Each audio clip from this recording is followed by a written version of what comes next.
No matter where you come from, no matter where you're going, here's a place where you can take comfort in the knowing that whether if you come to stay a while or just passing through, this door is open to you. Come and let's be silent.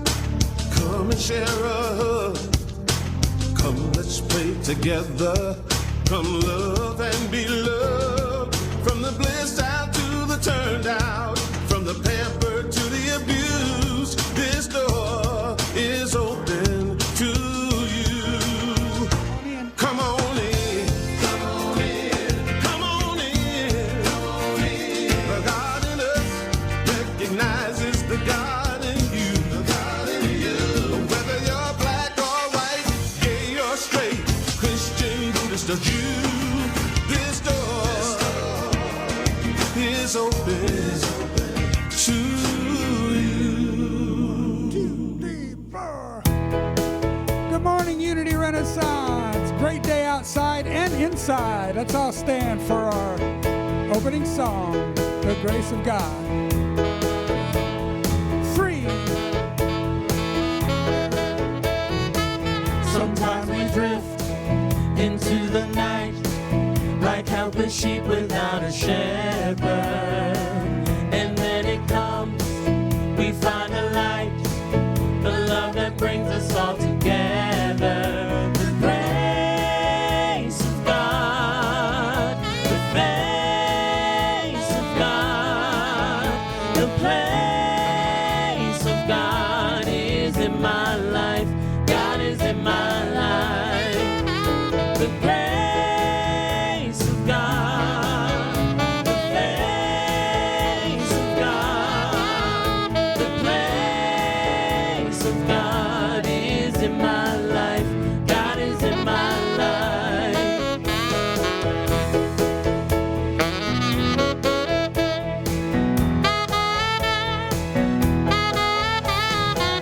We wander off, we disbelieve the love of God that lives in you and me. Harassed and torn by earthly greed, we seek the spirit that will set us free. The grace of God, the face of God, the place of God is in my life. God is in my life. The grace of God, the face of God, the place of God is in my life. God is in my life.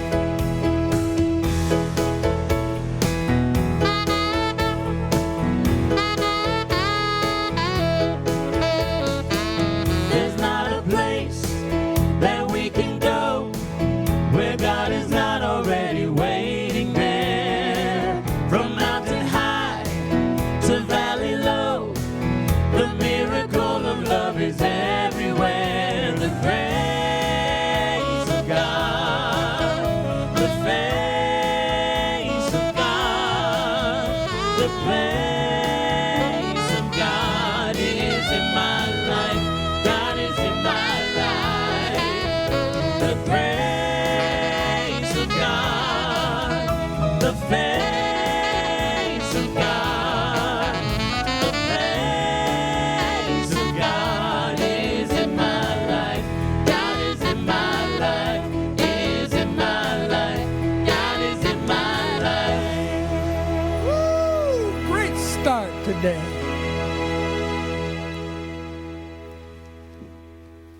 Hello, Ann DeMichael. Well, hello there, Welcome everyone. back to Virginia. Oh, it's so good to be back. Little do you know how happy I am about that. Well, good morning, everyone. What a pleasure to be here with you today. So glad you're with us and have chosen to be with us. Just know that our hearts are open to receive you, and we're so glad you decided to share your morning with us. You know, unity is a practical, positive, progressive view of Christianity, and we follow the teachings of Jesus and we use those teachings in our lives in a practical, positive way. So once again, welcome. What a morning we have in store for you. Reverend Richard Mekdeci will be doing the talk this morning, and wow, we're excited about that. The title, Temptation. Goodness me, I know something's in store for us, Richard, so can't wait to hear that. You know, Richard was ordained in 2018. Isn't that hard to believe? That many years have gone by. And he wears many hats here at Unity Renaissance. He is our music director and so much more. He's in the men's group, and I consider him a member of the congregational care team because he's there in a moment's notice if we ever need anything. So Richard, we're looking forward to being with you this morning. Reverend Paula, oh my goodness, she'll be back next week. She's been on vacation for a month, a much needed rest, and we're just affirming she is rejuvenated and rested and ready to join us here next week. So right now I would like to share our vision statement with you. Together out there, a spiritually awakened world living in peace, love, and joy. And we live that vision through our mission, which is we transform lives that transform the world. Yes, indeed. So with that, let's just take a moment for prayer. I invite you to take a deep breath and just rest into this moment. Allow your heart to open up. Whatever thoughts you may have had on the way here, whatever was on your mind, just push that out to the outer fringes of your awareness. And in turn, allow yourself to be fully present. You know, we know there is only one life, and it's God life. And that God life is filled with divine qualities, divine attributes, courage, strength, wisdom, understanding. And if we know that to be true of God life, well, it is true of our lives also. We are one with Spirit. So I invite you to take that in and know that whatever is happening for you this week, whatever decisions you may need to make, whatever challenges or concerns may be in front of you, whatever celebrations you may be honoring. We see you doing this with a sense of clarity, focus, ease, and grace, because we know and affirm that the law of good is always in operation in our lives, and I say, and so it is. Amen. Thank you, Ann. That was beautiful. It's really get us going. We're going to do our prayer for protection and affirmative statements. I am the light of God. I am the love of God. I am the power of God, and I am the presence of God wherever I am. God is. Are you ready? 1, 2, go.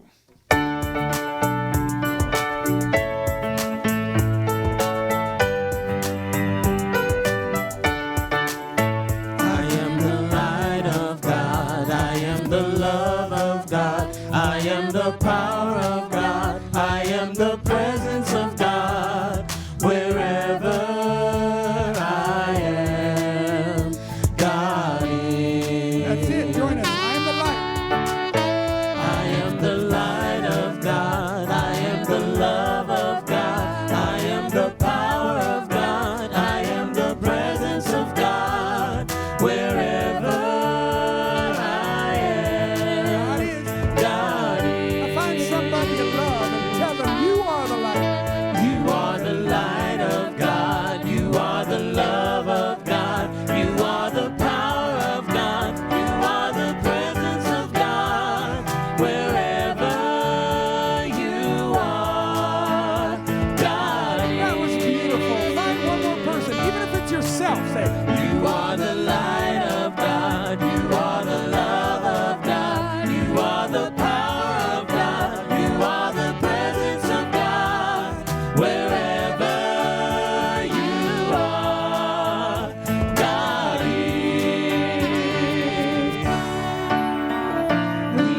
Great job. Thank you.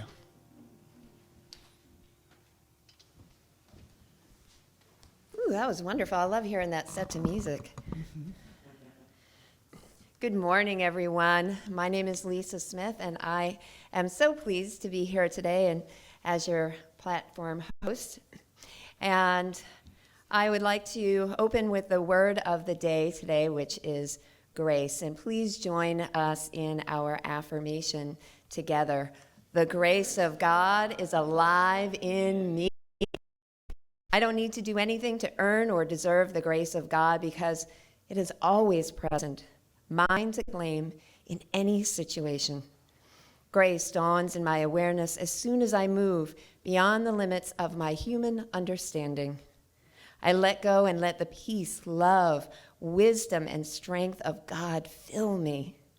In both the challenging and the ordinary moments of life, the grace I give and the grace I receive keep the awareness of God in my heart. During a tough conversation, a thought comes to mind that helps reestablish harmony.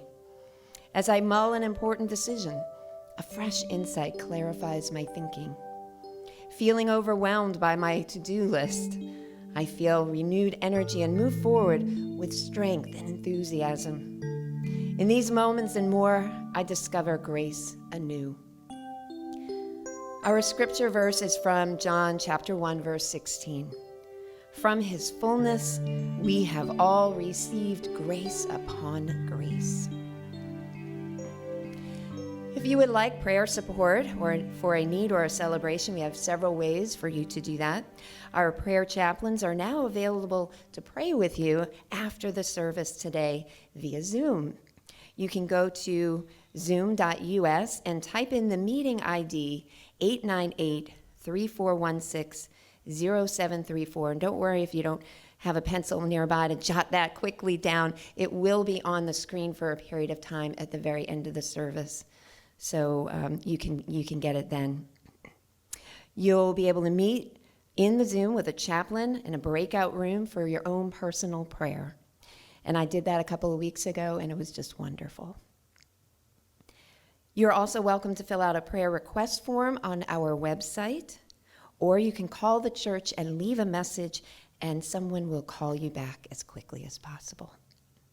So now, please join us for the Lord's Psalm.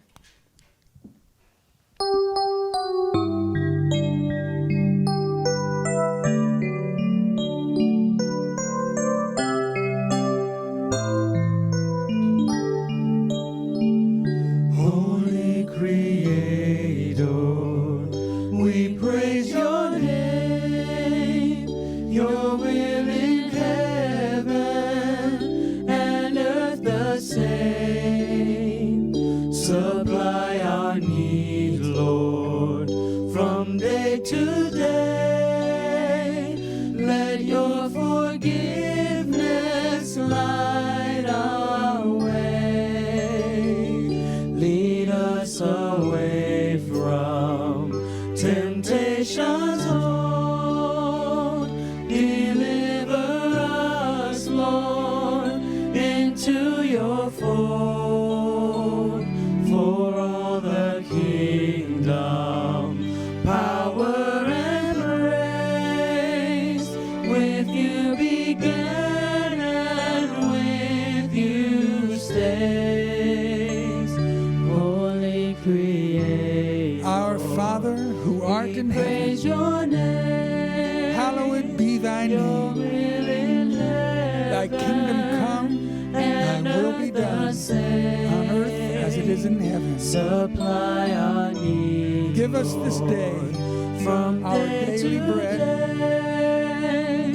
and forgive us our debts, as we have also forgiven our debtors. Lead us away And lead us not into temptation, temptation's but deliver us from evil.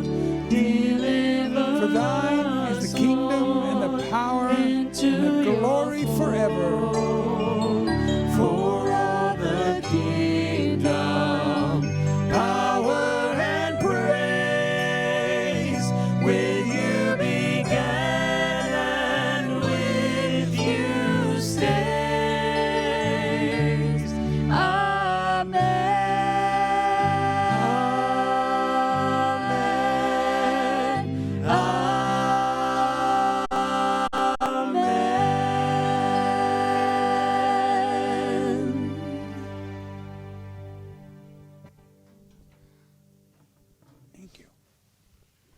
So it's tough to write a blues song for church, but you know, a couple weeks ago I asked the music team, so I'm going to talk in a few weeks. What should I talk about? And Boyd Black just shouted out without hesitation, "Temptation!"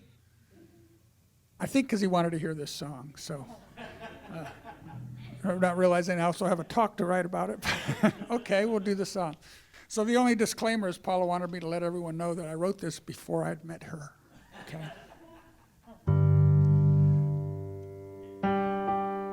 You know, you don't have to go very far to find something tempting in the Bible. Right in Genesis 2, it talks about temptation. Woo!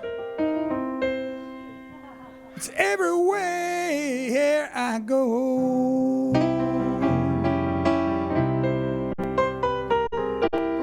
Temptation. Preach it. I see you everywhere I go.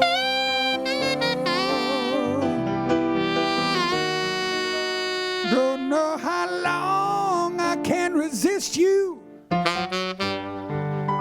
Why don't you leave me alone? Yeah. Got your glasses on, guys? I saw her down in the district. Woo. She was dancing with the other girl. Right now.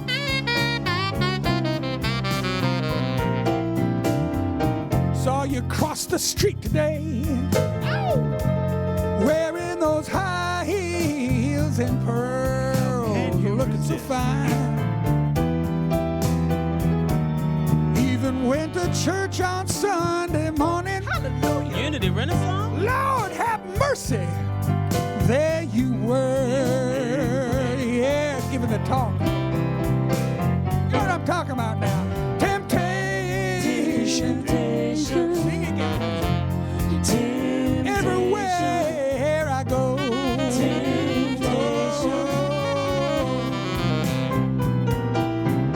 Temptation. I see you everywhere I go.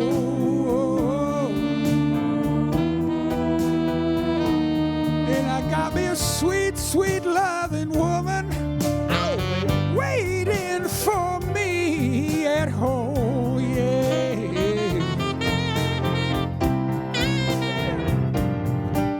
There's Susie at the office, there's Bill at the grocery store, there's Xavier who cuts my hair, and that pretty girl next door. Oh, temptation. I see you everywhere I go.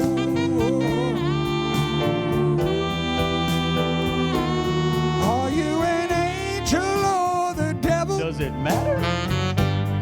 Sometimes I just don't know. Yeah. Yeah, let's hear it, guys. Temptation. Temptation. Temptation.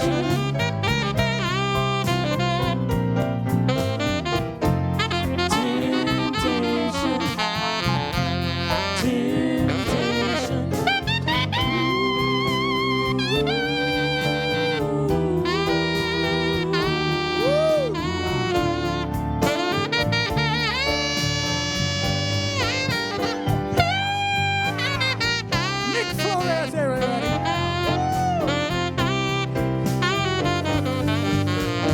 On the elevator or at a traffic light, my wife's best friend or my best friend's wife. I'm talking about temptation. Temptation. I see her everywhere I go. Yeah, yeah. Don't know how long I can resist you. Why don't you leave me? Just go on and leave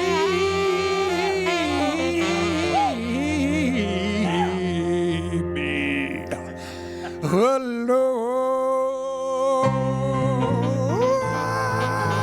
Yeah. Get out of here.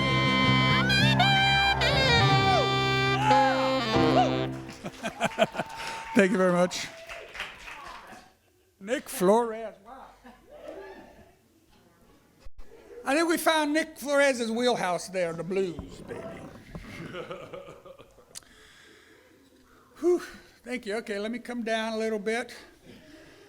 So a man outside of his church found this wallet stuffed with money, picked it up, he takes it to his friend. Look what I found. The friend says, so are you going to return it? And the guy says, I don't know yet. I'm still trying to decide if it's a temptation from the devil or an answered prayer. So temptation is a very complex idea. And it exists, I believe, on that line between our humanity and our divinity. And the benefits of resisting temptation, of course, have been extolled by psychiatrists and philosophers and preachers and therapists and of course, moms for centuries. The Lord's Prayer asks us to lead us not into temptation. I think a better translation is lead us away from temptation, as we sing every week. And you've heard the adage, better to shun the bait than to struggle in the snare, referring to temptation. But is temptation really a bad thing? That's what we want to look at today. Is it something to be resisted or even avoided altogether? So the Zohar, which are the main texts of the Kabbalah, a mystical arm of Judaism, great books full of wonderful wisdom. And there's a story in the Zohar about a king who had a son whom he loved very much. And he told his son, if you want to be my successor, you must promise never to sleep with prostitutes. Big promise for a young prince. But the son promised.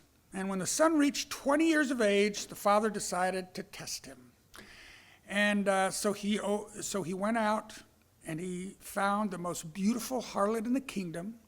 He asked her to seduce the son with all the tricks that she knew. And she tried and tried and tried. And the son, of course, was very tempted, but he overcame his desire. He realized in that moment what a deep love he had for his father, that he didn't want to betray him. He didn't want to abandon that love. And he believed in the principles that his father shared with him growing up. And he knew that in the long term, this was the right thing to do, was to resist. So he did not succumb to his short-term desires. And of course, the king kept his word, and the son became king. Now, the moral of the story, of course, is who in the story had the tools to help the son actually get closer to his father? It was the harlot. It was the source of temptation. So in this case, temptation really helped the prince grow. It was not to be, it was a good thing in that case. But if we're going to talk about temptation, now, we have to go back to the very beginning, where it all started. In Genesis chapter 2, in that pristine Garden of Eden, where the first humans were faced with the very first temptation, and they succumbed to it, making them as gods, knowing the difference between good and evil, or right and wrong, and getting them cast out of the garden forever, by the way, as well. Well, we in Unity see this story as an allegory, like many of the Old Testament stories, and we see Adam and Eve just as representations of the masculine and feminine aspects of humanity. Now, according to the story, God instructed Adam and Eve not to eat of a certain tree in the middle of the garden, or they would surely die, said God. Okay, now that's big, coming from God. That's about the severest test you can face. Do this and you'll die, so don't do that, right? Simple. But then the serpent comes along. And in Genesis 3:1, it says that the serpent is the craftiest of all the animals that the Lord created, reminding us that, of course, God also created the serpent.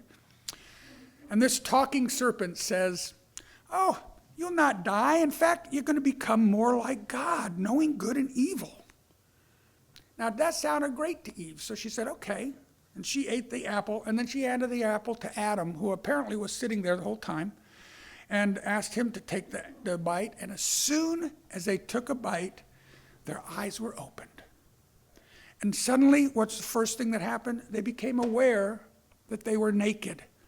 They became aware of their individuality. Suddenly, they were separate. And the next thing that happened is they felt shame. For the first time, they felt shame. They immediately made some clothes, supposedly from fig leaves, which really aren't that big.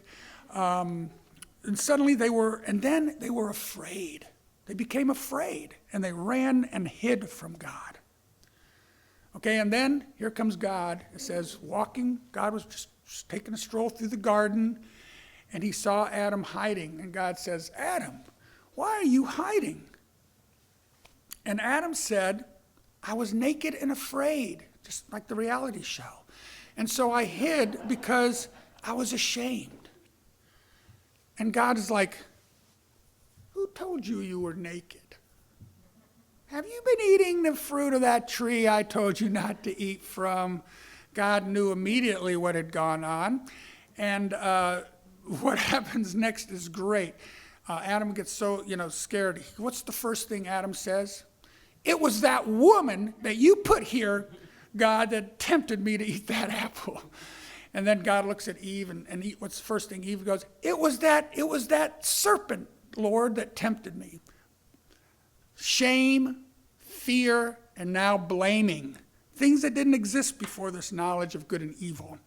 So it sounds to me like Adam and Eve have discovered their egos. And it's coming on strong for them. So did God lie? Adam and Eve did not die after they ate of the fruit, or did they? Perhaps what died was their innocence.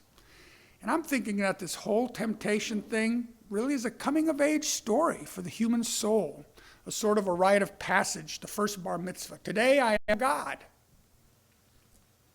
The temptation of the serpent, just like in the story of the king, was necessary for Adam and Eve to move up to their next level of spiritual maturity. If we think about our babies, when they're toddlers, they're running around, they're naked, they're shameless, right? They're without a second thought. They live in this idyllic Eden-like world where everything is provided for them. Everything is yes. There are people all around them all the time just waiting to give them whatever they ask for. And then at a certain age, they learn that word, no. And it's like, what? There's such a thing as no? Everything used to be yes, and now there's a no? It's a big shock to their systems. They're cast out of that idyllic world where everything is provided for them. They begin to learn how to use this new tool they have for getting what they want, choice. Okay, now they can refuse to eat certain foods, even if they love it. They can say no, and they have a choice. What clothes they wear, what would you like to wear today, dear? And you never know what they're going to wear, but they have the choice now to wear it. They're exercising this new knowledge of good and evil, of right and wrong, the knowledge of yes and no. So this is the step into the next phase of development as we grow humans. It's kind of a coming out party for the ego. George Eliot wrote, "No man is matriculated to the art of life till he has been well tempted." Now Adam and Eve, having been well tempted, were now ready to leave the garden, go out on their own, and start being fruitful and multiplying, basically. And they did that very well. But from then on, the serpent had become known as Satan, the devil, Lucifer, the tempter, the deceiver. And temptation, since then, has been given a really bad rap as the cause of the fall of man. Now, the word tempt comes from the Latin base word, which basically means simply to try, as in attempt, making temptation more of a guidepost than the culprit. In unity, we don't believe in the pitchfork-wielding troublemaker, nor do we believe that Satan is an opposing power to God. The Satan has one tool, and that is temptation. He can't interfere in our lives. He can't intervene in any way. He can only tempt. And we see the devil or Satan in unity as that negative force that we all have within us. We could call it our shadow sides, that Satan consciousness, if you will. And it manifests into the world as our egos. The same way that we say we're God in expression, well, we're also our shadow sides in expression. Whether we want to or not, we're expressing both sides all the time because they're integral parts of who we are. And when that shadow side shows up, it's really our egos attempting to deceive us into believing that what we want is outside of ourselves. That second donut, that affair, that picking that lost wallet with money in it, or whatever we want, our desires that are outside of ourselves. And the ego uses temptation as its tool to do that. So temptation's not our enemy. In fact, it's a tool given to us at birth, at creation, so that we may discern and discover our true nature. And it can be a negative force within us, but only when we let it control us. Just like we talk about our ego. It's not something we want to get rid of. It's just something we want to control. We'll make sure that it doesn't control us. But temptation can be very positive if we see the inclinations that come from that Satan consciousness as a jumping point for us to grow and become the best that we can become. So in the New Testament, we have the story of Jesus' temptation. It was by Satan, and it was right after his baptism. Now, we know this is a made-up story because nobody, of course, could have been there to document this, and as far as we know, Jesus never mentioned it. But it appears in Matthew, Mark, and Luke. And Jesus was in the desert supposedly for 40 days when this happened, and we know that 40 days just means as long as it takes. So I'm picturing Jesus meditating in the desert, fasting, no food, no water. And after a few days, however long it was, he was probably in a really super high vibration kind of trance state. He may even have been hallucinating when he reached that realization of his godhood. And he realized the power that meant that he had. And it was probably at that time when the ego stepped in and he thought, with this power, I could change these rocks into bread and have some food. With this newly discovered God power within me, I could fall off this cliff and not be harmed.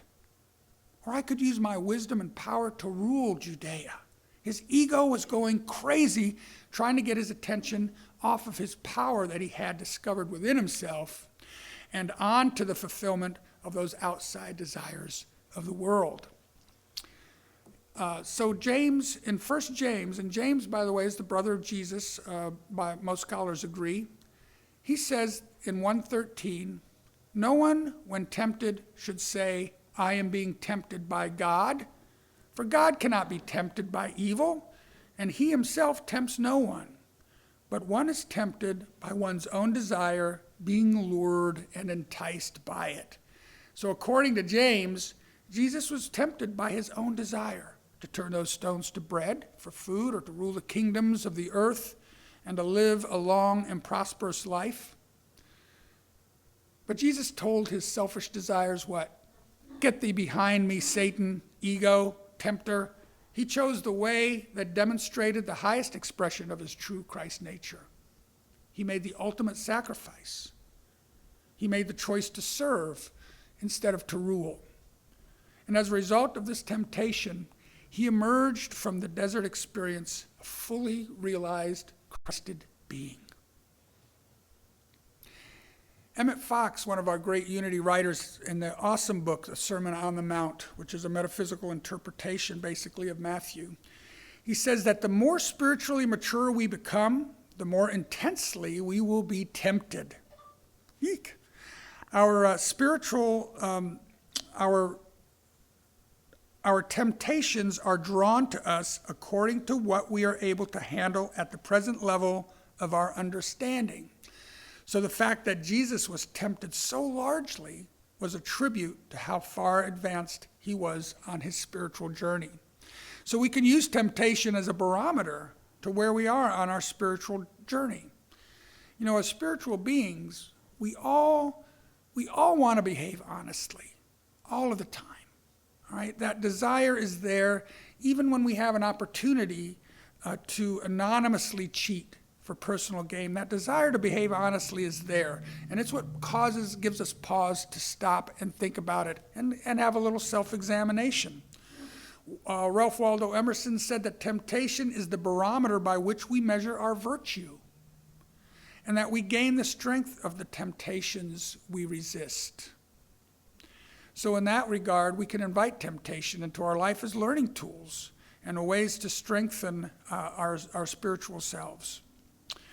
So we have this knowledge of good and evil, yet all too often we still choose to exercise our free will and succumb to temptation. And that's okay, because it's not a sin to give in to temptation. But it can be frustrating sometimes. Paul certainly struggles with this, the Apostle Paul, not that one. When in Romans chapter 7, verses 7 through 25, it's a whole thing about how the law is good and temptation comes in then and uses the law to tempt him. But then he finally says, the things I want to do, I do not. And the things I do not want to do, I do. Very frustrating. And he called himself a hopeless sinner because he doesn't understand why he does the things he doesn't want to do, and he doesn't do the things he wants to. But I know that we have all experienced that at some point in our lives. Every day I'm tempted. I'm tempted by one thing or another. It could be a lot of things. It could be that second donut, which was the kind of subtitle to this talk today, the second donut as a metaphor for our temptations. It could be to lie, to cancel an appointment, or maybe finding an item that the cashier forgot to check out and not returning it. Whatever it is, we all have those second donuts in our life. But it's not always a choice between two opposing forces. It's not always a choice between right or wrong. For instance, yesterday I was thinking, what a beautiful day it is outside while I'm working. Going, what a beautiful day it is outside. I'm tempted to take a bike ride, to go for a nice bike ride. Well, whether to work or to take a break is a choice between really two desirable things. But it's still considered temptation. And I still learn from it because I chose not to do the bike ride and stay home and work. And did I feel sorry? I felt a little sorry at the end of the day, but I didn't feel like at least I did anything wrong because I wasn't choosing between right and wrong. Most of the times, I'm able to resist temptation, and I know you are too. But sometimes I give in to it. And we learn from both times. We learn when we give in to it, and we learn when we resist it. The biggest lesson from temptation is noticing what it is that's tempting you. And this is the window to my freedom. That's where the lesson is. Temptation helps me to see what I need to work on in my life, what is distracting me from reaching my full potential as a spiritual being. It shows me the things that I'm desiring outside of myself, and it helps me use my denials and affirmations to move beyond those into a more healthier way of thinking and speaking. So the paradox of temptation then is that it tries to lure us away from the divine, yet it's the very thing that makes us aware of it. It's moving us ever closer to it every time it arises in us. If you're never tempted to go against your base spiritual desires, then they will never take root. It's like in the parable of the seeds that fell on a rocky soil. Temptation is what makes our ethereal spiritual beliefs, those things that we think are so beautiful. Well, I'm one with God. I'm heir to all God's kingdoms. It takes those ethereal beliefs and grounds them in a real physical manifestation on earth as it is in heaven. So what do we do with this temptation? We don't want to avoid it. A lot of times we're told to avoid temptation at all costs. But then when you avoid temptation, what are you doing? You're just ignoring what your soul is trying to tell you you need to work on. So we don't want to avoid temptation. We want to welcome it. But the next time you're tempted, here are 5 things that you can do that may help get you through. The first thing is to draw the line. Draw the line and don't cross over. What that means is if I'm going into a situation where I know I may be tempted beforehand, I draw the line. I decide beforehand how I'm going to respond if anything like that comes up. And it's much easier than deciding in the moment when there's that maybe peer pressure or whatever it is, or the temptation right in front of you. I'll say, okay, I'll have one donut, but if I'm offered that second donut, I'm going to say no, period. And by drawing that line, you eliminate the power temptation has on you in that moment. You've already decided what you're going to do, and you've already decided to stick to it. Take a drink. Number 2, ask yourself this question: how will I feel about this at the end of the day? If I give in to temptation or whether I resist, how will I feel about it at the end of the day? Usually at the end of my day, when I'm laying in bed, I'm sitting there and I'm starting to remember things. I kind of go through my whole day in my head, and I remember things that I wish I hadn't said, or maybe things I wish I had said. I'm going over things I wish I'd done or had done differently. My therapist tells me don't do that, but still, I think it makes me stop and think, will this be one of those things that at the end of the day, I'm going to look back on and regret? Because I always strive to have one of those perfect days. When I go to sleep at night, I think back, and a day where I look back, there's nothing I would change, there's nothing left unsaid, nothing I regret. Asking these questions gives us perspective and also helps to delay that desire for immediate gratification.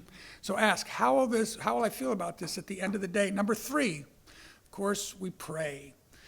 Praying means remembering who you are. Remember, the Sanskrit word for prayer means seeing yourself as wondrously made. Remember who you are. You're a physical manifestation of the divine in expression. You have a will. You have the will of God in you. And you can make the best choice. You can use your power of judgment and discernment to make the best choice every time. If necessary, speak these words to your ego. Get thee behind me, Satan, or get thee behind me, temptation, and just stand in your power of knowing who you are. Number 4, denial and affirmation. Those are tools that we use in Unity kind of to reprogram our thought patterns from erroneous beliefs into the truth. And in this situation, you could say with power, this desire has no power over me. This temptation has no power over me. In truth, I am not tempted at all. So the first part, that's the denial. This desire has no power over me. And then the affirmation, in truth, I am not tempted at all.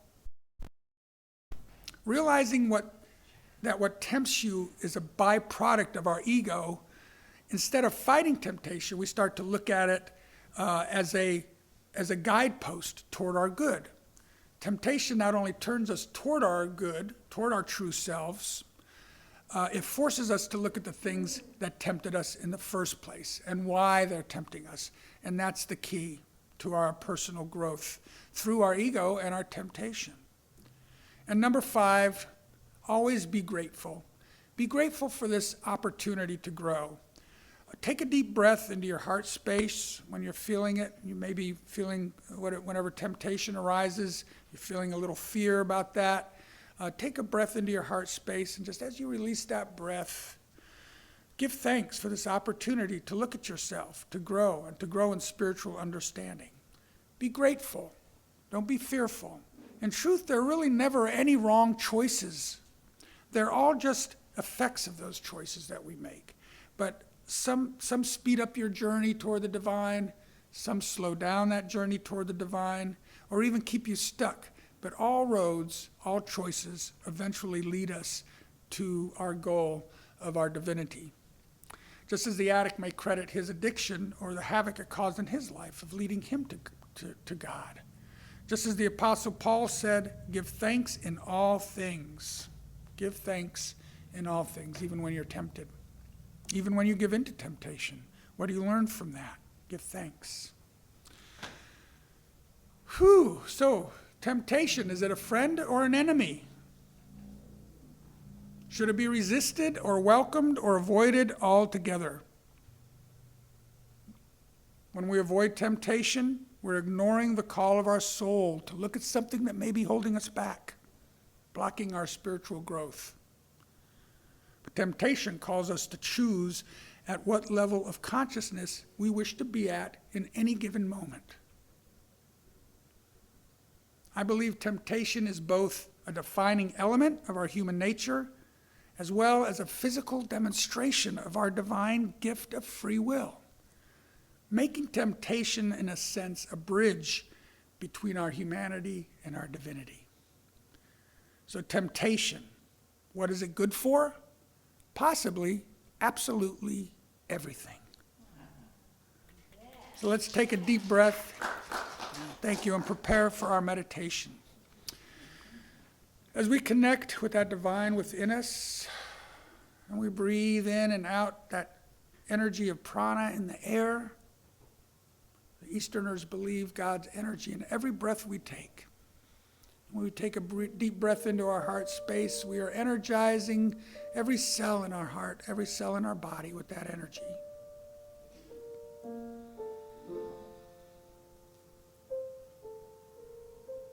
And as we breathe deeper and deeper and bring our awareness down into our depths of our being, we begin to connect with our true selves.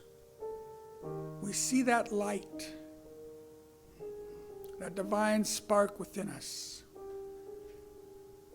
But we also see another presence. We see the ego. We see that Satan consciousness within us as well. Just as we integrate our masculine and feminine, we have to integrate our Christ consciousness with our Satan consciousness. Think of them as the two wolves, the one of light and the one of darkness, battling one another for control of your soul. And the Native American parable asks us, which one will win control? And the answer in the parable is the one we feed. But what if instead of starving that dark wolf, we tamed it? We see that it is also a holy creation of God. And it becomes our ally, but not our master.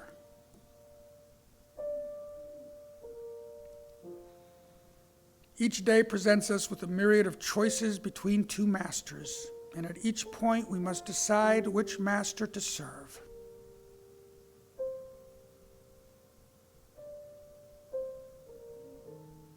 Today we draw the line in our consciousness of where we want to be for this day, who we would like to serve.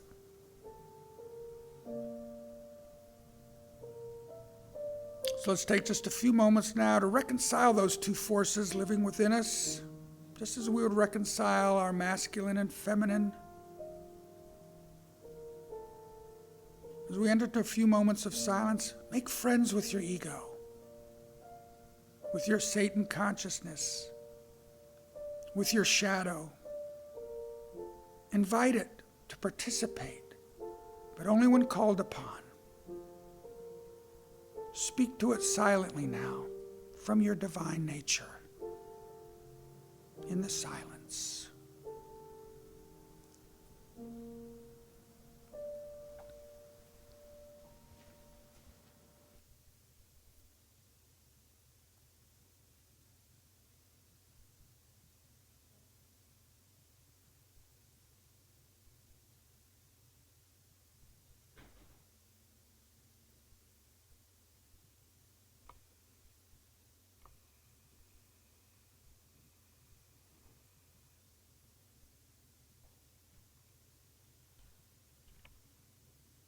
We begin to bring our attention back into this space, to the sanctuary, into your living room, into your present moment.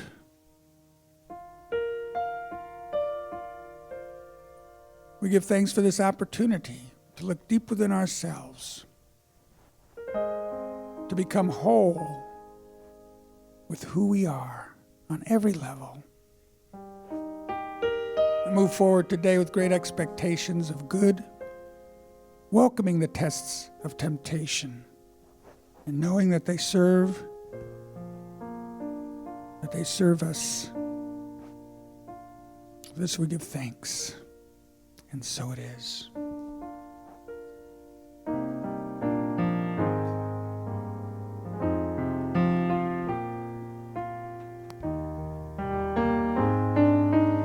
Flow, Spirit, flow through me as I open up to be an expression of your unfolding peace. Show, Spirit, show through me as I open up to be an expression of your unfolding love.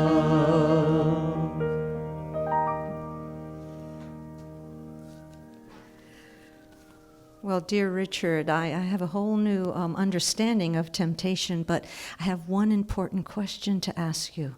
Lay it on me. Have you ever been tempted to fudge your score in golf? I don't consider that a temptation. I just go ahead and do it. And I do want to make sure I take an opportunity to say, music team, those sunglasses were over the top. So everything was just absolutely wonderful. And so this is the time in our service when we are doing our love offering. And so I am just inviting you to think about this and give generously to our Unity Renaissance Spiritual Life Center. Every contribution that you make is so wisely used, and we appreciate every one of them. Remember that you can donate via smartphone, or you can use the text to give at 540-418-1228. Text now. Jazz hands. Yes, indeed. Let's do our love offering together, please. Our divine, there we go, our offertory blessing. Together, let us say, divine love through me blesses and multiplies all that I have, all that I give, and all that I receive. Thank you, God. Give and it's given back to you. Give and it's given back to you. Give and it's given back to you. Pressed down, shaken together, running over, back in good measure. It's given back to you.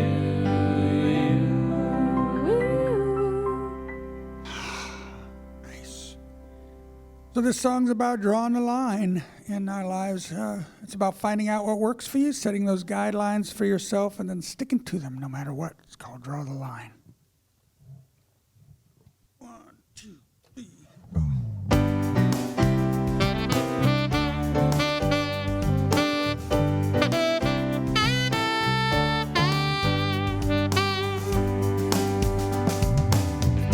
Night and day I listen for the kind of voices to tell me which way to go. The time has come to turn decisions into choices and learn what I already know. One by one, battles are won. The answer's there when we begin. The rules are made, don't be afraid. It's a game that everyone can win. Draw the line, don't cross over. Compromise will only slow you down. Changing minds move much slower. Choice is easy when you draw the line.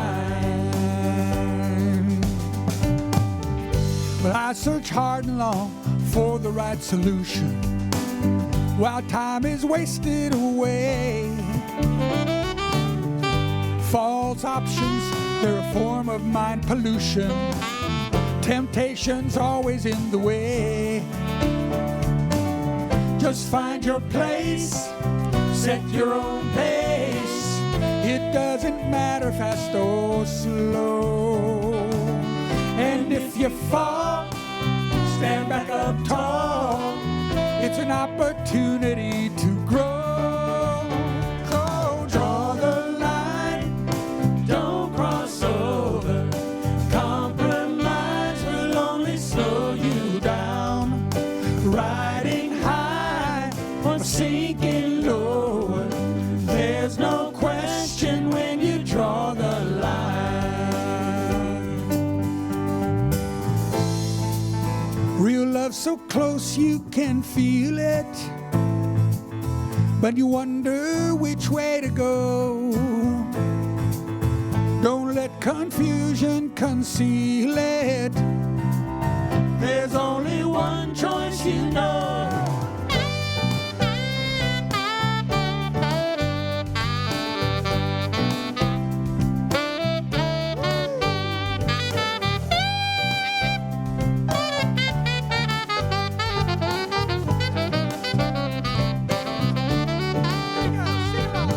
Draw the line, don't cross over. Compromise will only slow you down. Changing minds move much slower. Choice is easy when you draw the line. Draw the line. Just draw the line. Don't cross over. Compromise will only slow you down. Riding high, riding high. Lower. There's no question when you draw the line. There's no question when you draw the line. Choice is easy when you draw the line. All right, thank the music team. Thank you very much.